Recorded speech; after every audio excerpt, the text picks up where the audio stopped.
132వ కీర్తన. దావీదు రాసిన కీర్తనలు 132.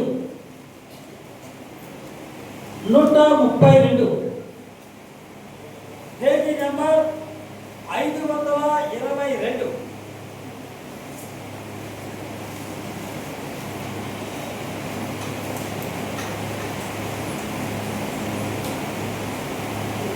Page number 522. దావీదు రాసిన కీర్తనలు 132వ అధ్యాయము 14వ వచనం చూద్దాం. ఇది నేను కోరిన స్థానము, ఇది నిత్యము నాకు విశ్రమ స్థానముగా ఉండును, ఇక్కడనే నేను నివసించదను. దేవునికి స్తోత్రం. చూడండి, ఇక్కడ చదవబడిన లేఖన భాగం మనం చూసినట్లయితే దేవుడు ఏర్పరచుకున్న స్థానం అంట. ఇది నేను కోరిన స్థానం, ఇది నిత్యము నాకు విశ్రమ స్థానముగా ఉండును, ఇక్కడనే నేను నివాసించదును. ఉదాహరణ మనం చూసినట్లయితే నూతన దినాలలో 2005లో ప్రొద్దుటూరుకు వచ్చిన కొత్తలో కాలువ దగ్గర రెంట్కి తీసుకున్న 200 రూపాయలు బారుగా. అక్కడి నుంచి ఒక 4 నెలల నుండి తిరిగి మళ్ళీ 2005లోనే ఎర్రట్లో కన్నానగర్లో బారుకు తీసుకోవడం జరిగింది 400 రూపాయలు. అక్కడి నుంచి వేరే వాళ్ళు బలవంతంగా దేవుడు మాతో చెప్పాడు, మీకు ఈ స్థలం ఇవ్వమని, ఈ స్కూల్ మీకు ఇవ్వమని దేవుడు మాట్లాడుతున్నాడు అని చెప్పాడు. నేను అన్నాను, దేవుడు మాట్లాడుతున్నారు అంటున్నారు, నాకైతే దేవుడు చెప్పలేదు, నాకు కొన్ని అప్పులు ఉన్నాయి, ఈ అప్పులతోటి నేను ఆ స్థలం ఎలా తీసుకోవాలి, మీరు ఎలా కట్టాలి అని మాట్లాడినప్పుడు వాళ్ళు అంటారు, ఇన్స్టాల్మెంట్ మీదుగా అప్పుడు కొంచెం ఇవ్వు, ఎందుకంటే దేవుడు నీకు ఇమ్మని చెప్పాడు కనుక, నీ దగ్గర లేవంటున్నారు కనుక అప్పుడు కొంచెం ఇవ్వని 2006లో చెప్పడం జరిగింది. 2006లో తీసుకోవడం జరిగింది. 2007లో వివాహం జరిగింది. వివాహం జరిగిన తర్వాత ఆ అమౌంట్ వాళ్ళు పూర్తిగా చెల్లించడం కూడా జరిగింది. దేవునికి స్తోత్రం. 2007 ఫిబ్రవరి మార్చిలో అమౌంట్ కట్టడం జరిగింది. ఏప్రిల్లో మాకు మ్యారేజ్ జరిగింది కనుక అక్కడి నుంచి అక్కడ ప్రార్థన స్టార్ట్ చేశాం, మందిరం ఏర్పాటు చేశాము, ఆరాధన జరుగుతుంది, వర్షం జరుగుతుంది. అక్కడి నుంచి 2008-2009లో డేవిడ్ గారు, కవితమ్మ గారు కొంతమంది మందిరం కడదాము, వర్షం వస్తే కారుతుంది కదా, ఎండ వస్తే వేడిపోతుంది, గాలి వస్తే దుమ్మంతా ఇక్కడే ఉంటుంది, కష్టంతో కూడింది, మన మందిరం ఏర్పాటు చేద్దాము, రాజకీయ నాయకులు మాకు తెలుసు, అక్కడికి వెళ్దాము, అమౌంట్ ఇస్తారు అని వాళ్ళు చెప్పడం జరిగింది. సరే అని చెప్పేసి నేను, పాస్టర్ గారు, కవితమ్మ గారు, డేవిడ్ గారు ఇంకా కొంతమందిగా నేను వెళ్ళినప్పుడు ఎమ్మెల్యే గారు రేపు ఉదయకాల సమయంలో రండి, నేను మీకు అమౌంట్ ఇస్తాను అని చెప్పడం జరిగింది. సరే వచ్చేసి ప్రార్థన చేస్తూ ఉన్నాం. ఆ రాత్రికాల సమయంలో దేవుడు మాట్లాడుతున్నాడు. ఇక్కడ మందిరం కట్టించద్దు, స్థలంలో మందిరం కట్టించద్దు, 3వ వీధిలో మందిరం కట్టించండి, 3వ వీధిలో మందిరం ఏర్పాటు చేయండి అని ప్రభు మాట్లాడినప్పుడు ఆ డేవిడ్ గారితో, పాస్టర్ గారితో, దళిత గారితో వారితో మాట్లాడటం జరిగింది. అయితే దేవుని మాట విందాము అనుకొని ముందుకు కొనసాగుతూ ఉన్నాం. అయితే 2010లో అద్భుత రీతిగా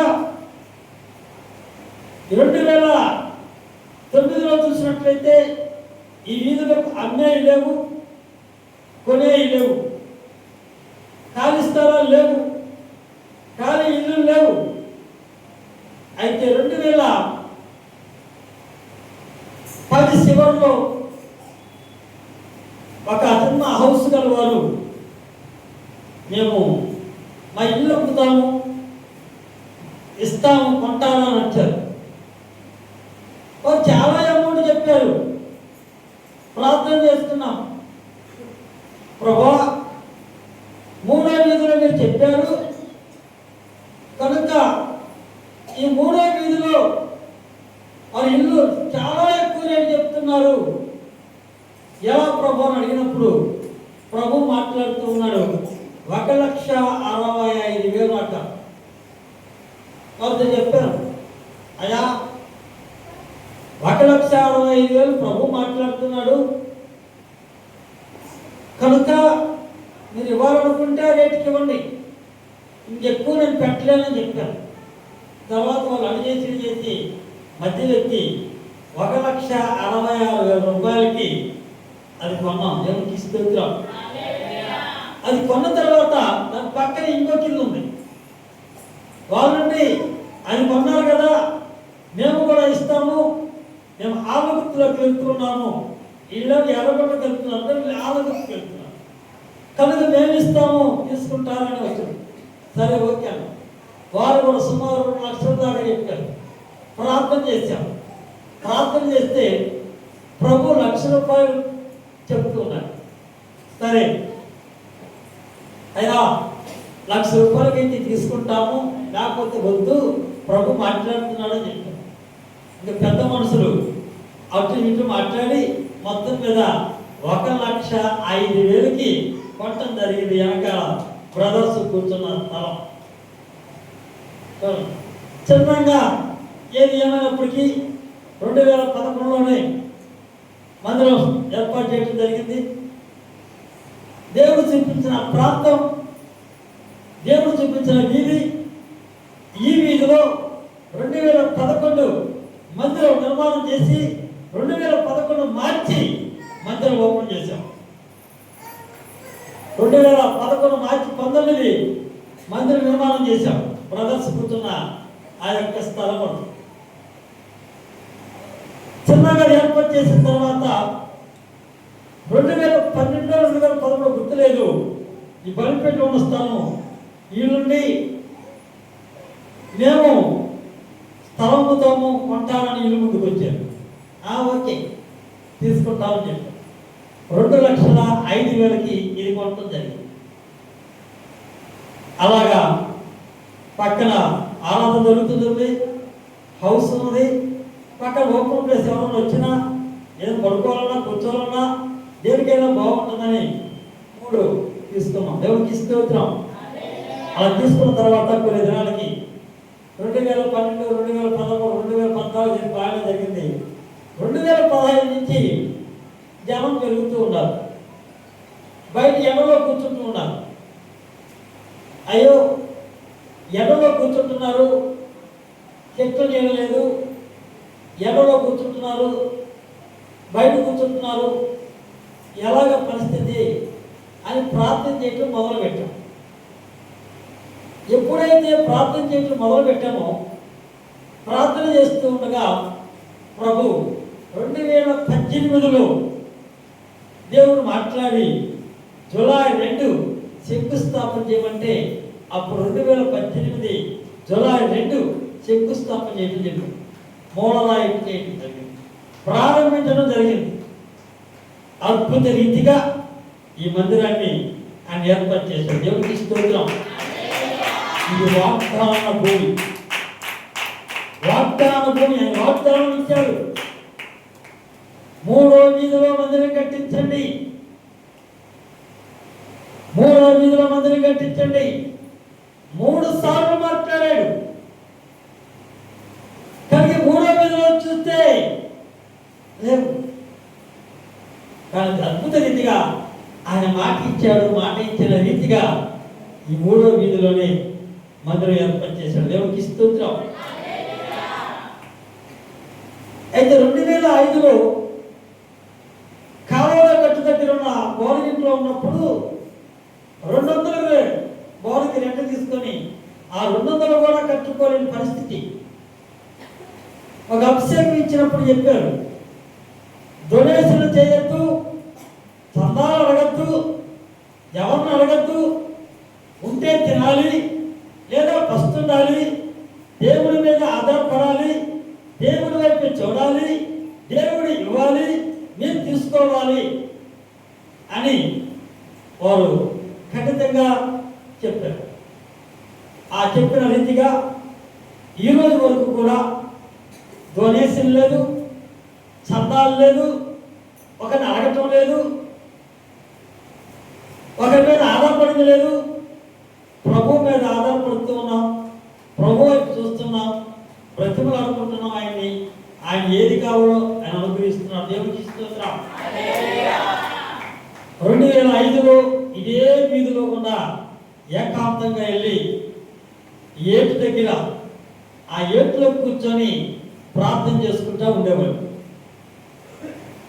2005లో ఇదే దారిలో వస్తూ ఉన్నాను, ఇదే దారిలో వెళ్తూ ఉన్నాను, వస్తూ ఉన్నాను. కానీ ఊహించిన రీతిగా, అనుకోని రీతిగా అద్భుతం. ఏ వీధిలో అయితే అడుగుపెట్టి నడుచుకుంటూ వెళ్తున్నానో అదే వీధిలో దేవుడు మందిరం ఏర్పాటు చేశాడు. దేవుడికి స్తోత్రం. అని అంటాడు కదా ద్వితీయోపదేశకాండంలో, అని అంటాడు, మీరు అడుగుపెట్టు ప్రతి స్థలమో ఇది అడుగు. ఈ వీధిలో అడుగు పెట్టాను, ఈ వీధిలో ఆయన మందిరం ఏర్పాటు చేశాడు. దేవుడికి స్తోత్రం. ఊహించిన రీతిగా ఎప్పుడు నేను ఊహించలా. కనుక ఆయన కోరిన స్థానం ఇదే. అందుకని ఇది నేను కోరిన స్థానము, ఇది నిత్యము నాకు విశ్రమ స్థానముగా ఉండును. ఆయన నివాసం చేస్తాడు. కానీ అద్భుతాలు చేసేవాడు ఆయనే, ఆశ్చర్యకాలు జరిగించేది ఆయనే, సూచికలు జరిగించేది ఆయనే, మహిమ కార్యములు జరిగించేది ఆయనే. చూడండి, 2వ దినవృత్తాంతములు 2వ తొందరగా ముగించేద్దాం. 2వ దినవృత్తాంతములు 7వ అధ్యాయము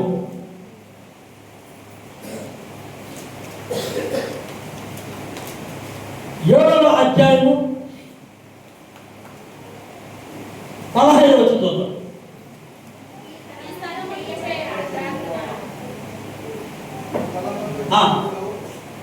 ఈ స్థలమందు చేయబడు ప్రార్థన మీద నా కనుదృష్టి నిలుచును, నా చెవులు దాన్ని ఆలకించును. నా పేరు ఈ మందిరములకు నిత్యము ఉండునట్లుగా నేను దాన్ని కోరుకుని పరిశుద్ధపరిచిదని నా దృష్టియు నా మనసును నిత్యము దాని మీద ఉండును. దేవుడికి స్తోత్రం. అన్నాడు. దావీదు గురించి, సొలొమోను గురించి దేవుడు మాట్లాడుతూ ఉన్నాడు. ఇశ్రాయేలు ప్రజల గురించి, యూదుల గురించి దేవుడు మాట్లాడుతూ ఉన్నాడు. ఈ దినాన దేవుడు ఏర్పాటు చేస్తున్న మనకి ఈ స్థలంలో చేయబడి ప్రార్థన మీదంట ఆయన కనుదృష్టి చూసినట్ట. పద్మావతిని ఒక ఉంది, అది సుమారు దురాత్మను బట్టే 1/1/1/1 1 by 1 ఒక దురాత్మ వెళ్ళిపోతే మరి ఇంకో దురాత్మ, అలాగా 40 దురాత్మలు దెయ్యాలు సుమారు 20 రోజుల పైగా ఇక్కడే ఉండి ఒక్కొక్క దినం దెయ్యాలను పారిపోతుండే. ఇక్కడి నుంచి చాలా దూరం మోకాళ్ళ మీద నడిచిందే దెయ్యాలు. అలాంటి అద్భుతాలు దేవుడు చేశాడు. సామ్యాలు ఉన్నాడు, 3 మంత్ర శక్తులు పెట్టారు. డేవిడ్ గారు చెప్తూ ఉండేవాడు, పాస్టర్ గారు, డేవిడ్ గారు, కవితమ్మ గారు, పాస్టమ్మ గారు, కేనియా, స్టీవెన్ పాలు, మేము ఉండేవాళ్ళం, ప్రార్థన చేస్తూ ఉండేవాళ్ళం. ఈ సామ్యాలు కేకలు చేసేవాడు, కేకలు చేసి అరుపులు కేకలు. అలాంటి పరిస్థితుల్లో ప్రార్థిస్తున్నప్పుడు డేవిడ్ గారు అడగడం చెప్తారు, కింద ఉన్న డేవిడ్ గారు చెప్తూ ఉంటాడు, పాస్టర్ గారు అని కళ్ళు ప్రార్థన చేస్తూ ఉంటాడు, పాస్టర్ గారు ఒక మాతృడు వస్తున్నాడు, తీసుకొని వస్తున్నాడు, వస్తున్నాడు ప్రార్థన చేస్తూ ఉన్నాం. మళ్ళీ అంటాడు, పాస్టర్ గారు వెళ్ళిపోతున్నాడు, ఆ చెట్టు ఎక్కాడు, చెట్టు ఇరిగిపోయింది, చెట్టు మీద కింద పడి కాళ్ళు చేతులు ఇరిగిపోయాయి. అలాగా 3 మాంత్రికులు వెళ్ళిపోయారు. సరే 3 మాంత్రికులు వెళ్ళిపోయారు, అమ్మాయ అనుకున్నాం. 2 రోజులు బాగుంది, 3 రోజులు బాగుంది. అక్కడి నుంచి మళ్ళీ తన పితరులు ఆవరించారు. 52 మంది పితరులు ఆవరించారు. ఆ రోజుల్లో సెల్ ఫోన్ లేక రికార్డింగ్ చేయాలి. 52 మంది పితరులు ఆవరించారు, అవన్నీ రాశారు. వాళ్ళందరూ వెళ్ళిపోయారు. అసలు ఏం చేయాలనుకుంటున్నారు మీరు అని అడిగినప్పుడు వాళ్ళు చెప్తున్నారు, మేము అతనికి ఒంటి మీద బట్టలు లేకుండా చేయాలని, చిక్కల వాళ్ళగా చేయాలని, పిచ్చి వాళ్ళగా చేయాలని, ఇతనికి అమ్మానాన్న లేరు, వెనకాల ముందు ఎవరు లేరు, ఇతను పట్టించుకునే వాళ్ళు ఎవరు లేరు, అందుకోసమే మేము విధంగా చేయాలనుకున్నాము అని క్లియర్గా మాట్లాడే. లేదు, హక్కు లేదు, నీకు ఎవరికీ హక్కు లేదు. యేసు ప్రభువారు అతన్ని ఏర్పరచుకున్నాడు, యేసు ప్రభువారు ఏర్పరచుకున్నాడు, ఎన్నిక చేసుకున్నాడు కనుక దేవుడు అతను తోడై ఉన్నాడు, మీరు ఏమి చేయలేరు అని చెప్పడం జరిగింది. అప్పుడు వాళ్ళు ఏడ్చి విలువలాడి వాళ్ళు పారిపోయినట్టు మనం చూస్తాం. ఎంతో మంది ధ్యేయాలు పెట్టిన వారు, అనారోగ్యాలతో పీడిస్తున్నారు.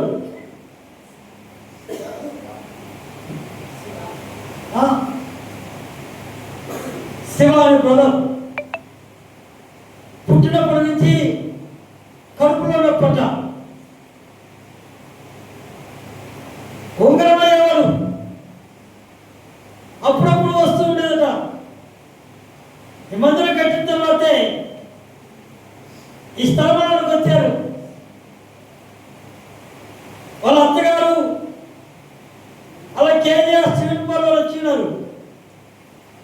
ఉంగరం తిరిగేట్లేదు, రౌండ్ తిరిగేవాడు, తట్టుకోలేకపోయేవాడు. అయితే దేవుడి కృపను బట్టి అద్భుత రీతిగా ప్రభువైన యేసుక్రీస్తు వారు శివాని స్వస్థపరిచాడు. ఆ రోజు నుంచి ఈ రోజు వరకు వాళ్ళు ఎన్నడూ నొప్పి లేదు. తర్వాత స్వస్థపరిచిన తర్వాత అద్భుత రీతిగా వివాహం జరిగించాడు. అద్భుత రీతిగా ఒక కుమార్తెను కూడా దేవుడు ఇచ్చాడు. దేవుడికి స్తోత్రం. ఆ రోజు నుంచి ఈ రోజు వరకు కూడా వారంతా మానకొండ మందిరానికి వస్తూ కనుక అంటాడు, ఈ స్థలమందు చేయబడు ప్రార్థన మీద నా కను దృష్టి నిలుచును, నా చెవులు దాన్ని ఆలకించును, నా పేరు ఈ మందిరమునకు నిత్యము ఉండినట్లుగా నేను దాన్ని కోరుకొని పరిశుద్ధ పరిస్థితిని నా దృష్టి నా మనసును నిత్యము దాని మీద ఉండను. దేవునికి స్తోత్రం. మధ్యకాల సమయంలో వేరే చర్చిలో చిన్న గలాటలు జరుగుతూ ఉన్నాయి. చాలా వరకు చర్చిల్లో సంఘ పెద్దలని వాళ్ళని వీళ్ళని ఉంటూ ఉంటారు. గలాటాలు జరుగుతూ ఉంటాయి.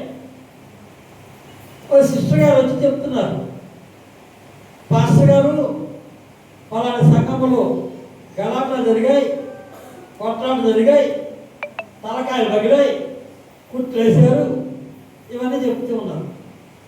నేను మన సంఘములో అలాంటి గలాటాలు ఉండవమ్మని చెప్పాను. దేవుడికి స్తోత్రం. ఇది దేవుడు ఏర్పాటు చేసిన స్థలం. ఇది అందులో ఇది డొనేషన్ వేసి చందాలు వేసి వారిని అడిగి కట్టిన మందిరం కాదు. దేవుడు అద్భుత రీతిగా కొంత అమౌంట్ ఇచ్చాడు. ఆ అమౌంట్లతో మందిరం కట్టాము. కొంత అమౌంట్ అప్పు తెచ్చాము. మా బ్రదర్ అడుగుతున్నారు, ఏమాత్రం అప్పు తెచ్చాను అడిగారు. ఈ మందిరం నిమిత్తం సుమారు 30 లక్షల పైగా అప్పు చేసామని చెప్పారు. దేవుడికి స్తోత్రం. 30 లక్షల పైగా అప్పు చేసామని చెప్పారు. ఆయన అంటాడు హిందూ, పక్కా హిందువే. ఆయన అంటాడు వైసీస్ అయినా ఆయన అంటున్నాడు దేవుడిని ఆశీర్వదించగాక. కనుక ఎవరు స్వాధీనం లేదు, ఆధీనం లేదు. ఈలోపు ఆ సిస్టర్ గారు ఉండి మాట్లాడుతూ సందర్భంగా మాట్లాడుతూ, అమ్మా నేను భూమి మీద ఉన్నంత వరకు ఏ అప్లోడ్ రాదు. ఏ రోజు ఏ టైంలో ఎంత కావాలో ఆ అప్లోడ్ అడిగినప్పుడు దేవుడు అనుగ్రహిస్తున్నాడు, ఇంకొక ద్వారా ఇప్పిస్తున్నాడు. అది అలా కడుతూ ఉన్నాము, అడిగిన వాళ్ళకి ఇస్తూ ఉన్నాము అని చెప్పాము. దేవుడికి ఇస్తూ వచ్చినాం. కాబట్టి తర్వాత మీరు దేవుని దగ్గరికి వెళ్ళిన తర్వాత అప్పుడు వారు తీసుకుంటారేమో అన్నాం. దేవుడు అలా చేయడం అన్నాం. తర్వాత సిస్టర్ గారు అంటాడు, లేదు పాస్టర్ గారు, మా సంఘంలో మేమందరం తలా ₹1,00,000 వేసుకొని ఆ బాకీ తెచ్చుకుంటాము అని అన్నారు. మంచిదేనమ్మా, బాకీ క్లియర్ అవుతుంది, బాగుంది. కానీ తర్వాత వచ్చే విషయం చెప్తాం, జాగ్రత్తగా విను. మేము 1,00,000 ఇచ్చాము, మాకు హక్కు ఉంది. మేము 2 లక్షలు ఇచ్చాము, మాకు హక్కు ఉంది. మేము చెప్పినట్టు చేయాలి, మేము చెప్పినట్టు చేయాలంటారు. అక్కడ మళ్ళీ అన్ని సంఘాల్లోగా ఈ సంఘంలో కూడా తలకాయ వగ కొట్టుకోవాలా? వద్దమ్మా, ప్రార్థన చేద్దాం, దేవుడు అద్భుత రీతిగా భాగ్యాన్ని తీర్చుగాక అని చెప్పడం జరిగింది వేరే తీసుకుంటే. కాబట్టి ఎవరి మీద భారం ఏంటి ఉండదు. లక్షలు సామాలు యేసు ప్రభువు బట్టల కోసం సీట్లు వేసుకున్నట్టుగా అలాంటి పద్ధతులు ఉండవు. దేవుడు అద్భుత రీతిగా చేస్తాడు. దేవుడికి స్తోత్రం. ఇంకా పైకి వద్దు 14 నా పేరు పెట్టబడిన నా జనులు తప్పు తాము తగ్గించుకొని ప్రార్థన చేసి నన్ను వెతికి తమ చెడు మార్గమును విడిచివేయలా ఆకాశము నుండి నేను వారి ప్రార్థన విని వారి పాపమును క్షమించి వారి దేశమును స్వస్థపరచుదను. దేవునికి స్తోత్రం. ఏం చెప్పంటున్నాడు? మన పాపమును క్షమిస్తాడైనా. ఈ స్థలములకు వచ్చిన తర్వాత మనం ఏ విధంగా ఉన్నాము, ఏ రీతిగా ఉన్నాము, ఎలా జీవిస్తున్నాం, ఇలాంటి మాటలు మాట్లాడుతున్నాము, మన చూపులు ఏ విధంగా ఉన్నాయి, మన ఆలోచనలు ఏ విధంగా ఉన్నాయి, మన తలంపులు ఏ విధంగా ఉన్నాయి, మనం ఏ విధంగా ఉన్నామో పరిశోధించుకునే వారిగా ఉండాలి. దేవుని దగ్గర క్షమాపణ అడిగేవారిగా ఉండాలి. ఎప్పుడైతే క్షమాపణ అడుగుతామో దేవుడు క్షమిస్తాడు. క్షమించిన తర్వాత మన పట్ల అద్భుతాలు జరిగిస్తాడు. అద్భుత కార్యాలు జరిగించేవాడు ఉన్నాడు, ఆశ్చర్యకార్యాలు జరిగించేవాడు ఉన్నాడు, సూచనలు జరిగించేవాడు ఉన్నాడు, మహిమ కార్యాలు జరిగించేవాడు ఉన్నాడు. ఆయన ఆశ్చర్యకార్యాలు జరిగించేవాడు అయినా. కనుక మనం ప్రార్థించేవారిగా ఉండాలి, దేవుని వైపు చూసేవారిగా ఉండాలి, దేవునికి ఇష్టలుగా ఉండాలి, దేవుని ఇష్టానుసారం నడుచుకునేవారిగా ఉండాలి. నా పేరు ఈ మందిరములకు నిత్యము ఉన్నట్లుగా నేను దాన్ని కోరుకొని పరిశుద్ధ పరిస్థితిని నా దృష్టి నా మనసు నిత్యము దాని మీద ఉండెను. ఈ మధ్యకాల సమయంలో పాస్టర్ గారితో దేవుడు మాట్లాడాడు, అమ్మా మీరు ఇంటికాడ కాదు ఉండాల్సింది, నా మందిరంలో ఉండాలి, ఇక్కడే ఉండి ఇక్కడే ఉంటూ నన్ను స్తుతించండి, మహిమపరచండి, నన్ను గణపరచండి, ఇంటికాడ కాదు ఇక్కడే ఉన్నాను అన్నాడు. దేవుడి మాట విని ఇక్కడికి రావటం జరిగింది. ఇక్కడికి వచ్చినప్పటికీ దేవుడు మంచి ఆరోగ్యాలు లభించాడు. దేవుడికి స్తోత్రం. పాస్టర్ గారికి బాగోలేదు, కీళ్ళ నొప్పులు, అడుగు పెట్టి అడుగు వేయలేదు, నడవలేదు.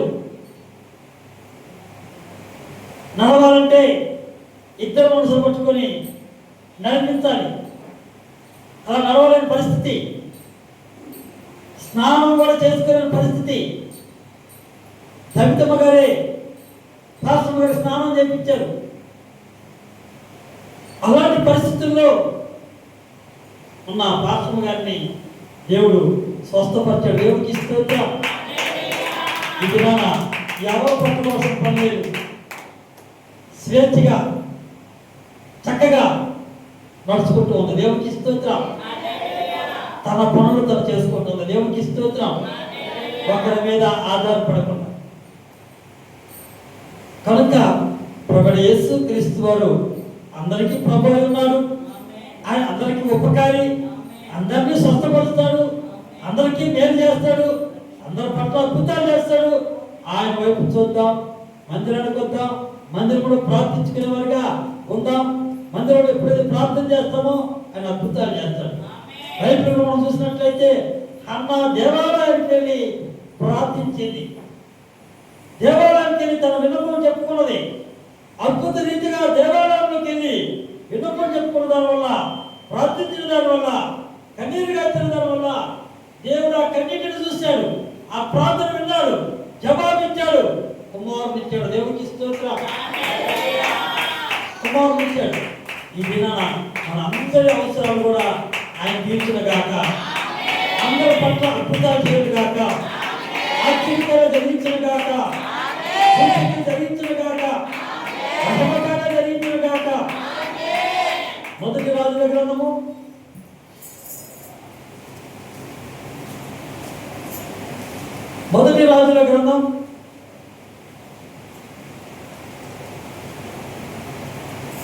8వ అధ్యాయము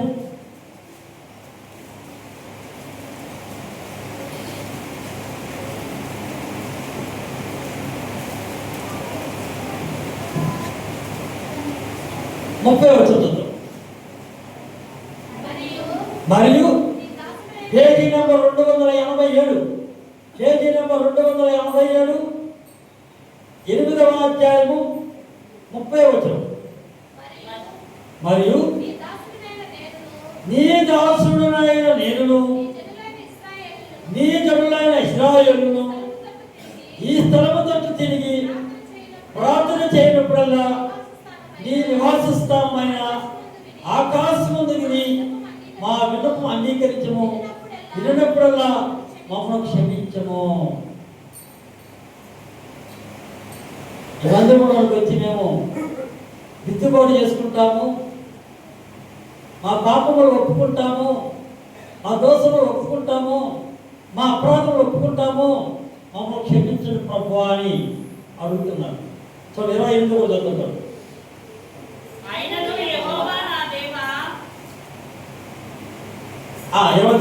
నేను దాసుడనైనా నేను చేయు ప్రార్థనను దయతో అంగీకరించినట్లు నా నామము అక్కడ ఉండనని ఏ స్థలము గురించి నీవు సెలవిచ్చుతావో ఆ స్థలమైన ఈ మందిరము తట్టు నీ నేత్రములు వేయింపబడి తెరవబడి ఉండునుగాక.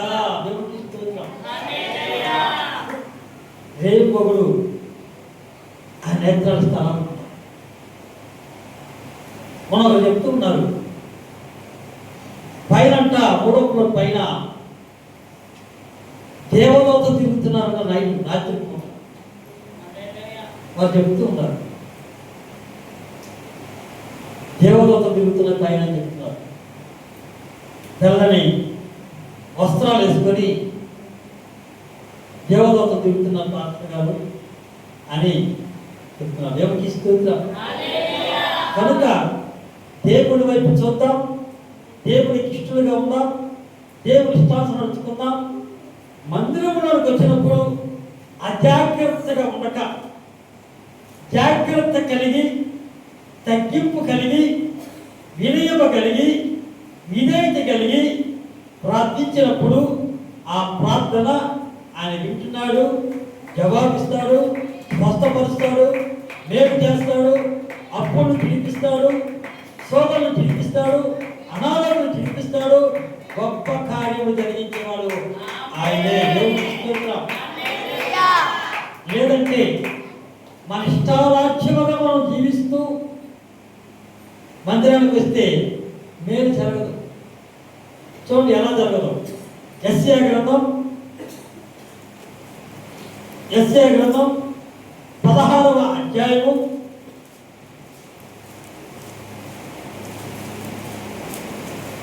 16వ అధ్యాయము పేజీ నెంబర్ 581. యెషయా గ్రంథం పేజీ నెంబర్ 581, 16వ అధ్యాయము 12వ వచనం. మోయాబీయులు ఉన్నత స్థలమునకు వచ్చి ఆయాసపడి ప్రార్థన చేయుటకు తమ గుడిలో ప్రవేశించినప్పుడు వారికి ఏమీ దొరకకపోవును. ఏమొచ్చారట? ప్రయాసపడి మందిరానికి వచ్చారు, ప్రార్థన చేసుకుంటున్నారు, కానీ వారికి ఏం మేలు జరగలేదు. ఎందుకు మేలు జరగలేదు? తగ్గింపుతనం లేదు, వినయం లేదు, దీనత్వం లేదు, విధేయత లేదు, దేవుని భయం లేదు. కనుకనే మేలని జరగల.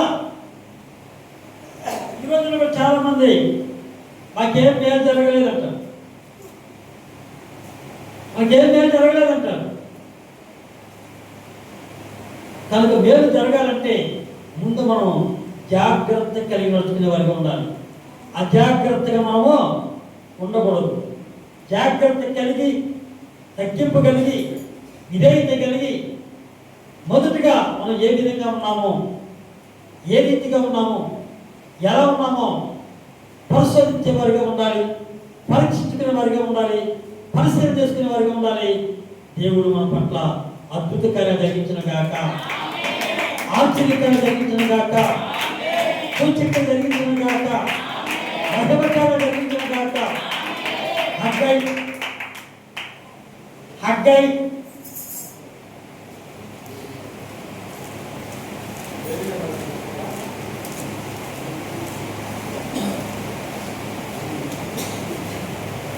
Page number 776.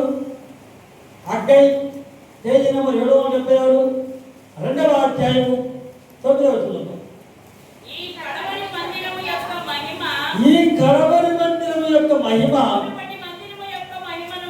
మునుపటి మందిరము యొక్క మహిమ మించునని సైన్యములకు అధిపతిగా యెహోవా సెలవిస్తున్నాడు. ఈ స్థలమందు నేను సమాధానం అనుగ్రహించుదును. ఇదే సైన్యములకు అధిపతిగా యెహోవా. చూడండి, మునుపటి కంటే ఇప్పుడు దేవుడు ఎన్నో అద్భుతాలు చేస్తున్నాడు. 2024లో అప్పులు ఉన్నాయని చెప్పారు కొంతమంది. 2025లో మా అప్పులు తీర్చారు కొంతమంది చెప్పారు. 2026లో ఇంకొంతమంది మా అప్పులు తీరాయి, మేము బంగారం కొన్నాము, మేము వెండి కొన్నాము, మేము స్థలం కొన్నాము, మేము పొలం కొన్నాము అని చెబుతున్నారు. కనుక 2026లో ఇంకా రెట్టింపు ఆశీర్వాదం పొందుకుందిగాక. ఇంకా ఒకరైతే అప్పుడు ఉన్నారు వారు అప్పటి నుంచి దేవుడు వినిపించిన గాక.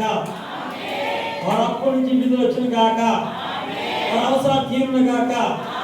అందరికీ సొంత ఇల్లులు వచ్చిన గాక. కనుక ప్రార్థించే వారిగా మనం ఉందాం. ఎవరి మీద ఆధారపడద్దు, పాస్టర్ గారి మీద కూడా ఆధారపడద్దు. మనమే బలం కలిగి ప్రార్థించుకునే వారికి ఉందాం. ఆత్మీయ బలం మనం పొందుకోవాలి. శరీర బలం తింటే వస్తుంది. ఆత్మీయ బలం కావాలంటే బైబిల్ చదువుతూ ప్రార్థన చేసుకుంటూ ఉన్న సమయాల్లో, దిద్దుకుంటున్న సమయాల్లో, సరి చేసుకుంటున్న సమయాల్లో ఆత్మీయంగా బలపడతాం. ఎప్పుడైతే ఆత్మీయంగా బలపడతామో సమస్య వైపు చూడం. చాలా మంది సమస్య వైపు చూస్తారు, చాలా మంది బాధ వైపు చూస్తారు, చాలా మంది కష్టం వైపు చూస్తారు, చాలా మంది శోధన వైపు చూస్తారు, చాలా మంది గడ్డ వైపు చూస్తారు, చాలా మంది కురుపు వైపు చూస్తారు. ఆ కురుపుని గీరుకుంటా ఉంటారు. ఆ పుట్టు గీరుకుంటా ఉంటారు. ఆ పుట్టు గీరుకుంటా ఉంటే తగ్గుద్దా? తగ్గదు. దాన్ని మర్చిపోవాలా? ఎలా చూసిన వాళ్ళు ఏం చేస్తారు? 24 గంటలు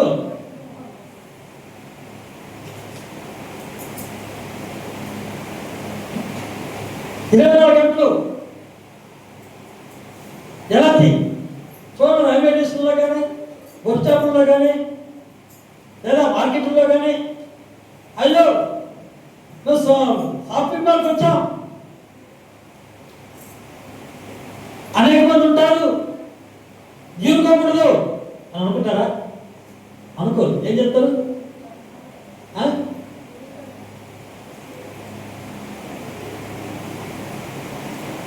పలాని తల చేయి తలగా చెప్పుకోరు. ఎందుకని? ఎలా సిగ్గు లేదు. అన్నిటికీ సిగ్గు ఉంది. ఎలా సిగ్గు లేదు. అన్ని సిగ్గు ఉన్నాయి. పేరుకి సిగ్గు లేదు. ఏం చేస్తాం? షాపింగ్ మాల్కి వెళ్ళినా, సూపర్ మార్కెట్నా, సంతలోకి వెళ్ళినా, ఎక్కడికి వెళ్ళినా తలలో గెలుకుంటాం, గీరుకుంటా ఉంటాం. కనుక ప్రార్థన చేసేదాన్ని కూడా ఎక్కడికి వెళ్ళినా ప్రార్థించే వరకు ఉండాలి. షాపింగ్ మాల్ అయినా సరే, సూపర్ మార్కెట్ అయినా సరే, సంతకి వెళ్ళినా సరే, ఎక్కడికి వెళ్ళినా ప్రార్థించే వరకు ఉండాలి. అదే ప్రార్థన ఆత్మ బలాలు. కనుక మనం ఎప్పుడు ఆత్మను ఆర్పేదని లేదు. ఎప్పుడు ప్రార్థన చేసుకునేదానికి అవకాశం ఉంది. మన ఆత్మలు ఎప్పుడు కూడా ప్రార్థన చేసుకోవచ్చు. ఎప్పుడైతే ప్రార్థన చేసుకుంటామో అపవాదికి చోటు ఉండదు, దుష్టుడికి చోటు ఉండదు, సాతానికి చోటు ఉండదు. దేవుని ఆత్మతో మనం నింపడతాం. దేవుడు మన పట్ల అద్భుతంగా జరిగించుగాక, ఆశ్చర్యంగా జరిగించుగాక, సూచిక జరిగించుగాక, మహిమకార్యం జరిగించుగాక. ఈ సంవత్సరం మునుపటి కంటే అధిక మేలు జరిగించుగాక. అందరి అవసరాలు తీర్చుగాక. సమయం ఉన్నప్పుడల్లా, ఖాళీగా ఉన్నప్పుడల్లా 365 రోజులు మందిరం తెరిచే ఉంటుంది. 24 గంటలు మందిరం తెరిచే ఉంటుంది. ఎప్పుడైనా సరే వచ్చి ప్రార్థన చేసుకునేదానికి అవకాశం ఉంది. ఈ స్థలంలో చేసిన ప్రార్థనలు ఆయన వింటాడు, జవాబిస్తాడు, అద్భుతంగా జరిగిస్తాడు, ఆశ్చర్యంగా జరిగిస్తాడు, సూచనగా జరిగిస్తాడు, మహిమగా జరిగిస్తాడు. ప్రార్థించేవారుగా మనం ఉన్నాం. ప్రార్థన యోధులుగా మనం ఉన్నాం. ఎప్పుడైతే ప్రార్థన యోధులుగా ఉంటామో, ప్రార్థించేవారుగా ఉంటామో, ప్రార్థన వీరులుగా ఉంటామో, దేవుడు మన పట్ల అద్భుతాలు జరిగించును గాక, ఆశీర్వదించును గాక, దేవుడు మనం దీవించును గాక. ఆమేన్.